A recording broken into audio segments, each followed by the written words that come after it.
Hey, so Kyle with Home Repairs. Gutters, we want to make sure that our gutters are cleaned out. You can see we've got a big tree that overlaps the house. So that means you get branches, we get things like that that are falling. That causes the gutters to clog. Once the gutters clog, you get water that backs up either into the shingles, it overlaps and comes over the top of the gutter. So things that you want to make sure, clean your gutters out. Check your valleys on your roof line to make sure you don't have leaves backed up or sticks or debris on those, because that slows the water down and then the water actually will start going back up into the shingles.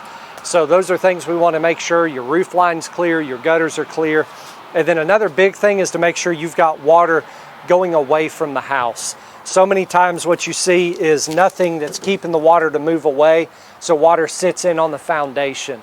And so that kind of leads me into the second spot, which is, this is a low spot right here next to the foundation. If I turn the water on, it starts to pool up instantly.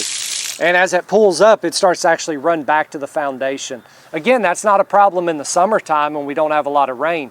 But as we go into the wintertime, the last thing that we want is water standing or water that's going to go underneath into our foundation. You know, another is if you've got exposed pipes. We're getting into that season. We were 40-something degrees this morning. As we start going, cover these pipes, especially on older homes. These aren't freeze-proof. So we want to make sure if you don't have a shut-off inside to turn the water off, then you want to make sure to put one of those insulating caps over this. And that's just really going to help you, one, protect your investment, and then also keep your foundation in good shape. Especially on the older homes, you get settled, things like that. A lot of those issues come to water. Anytime water is going up against a foundation, it weakens everything.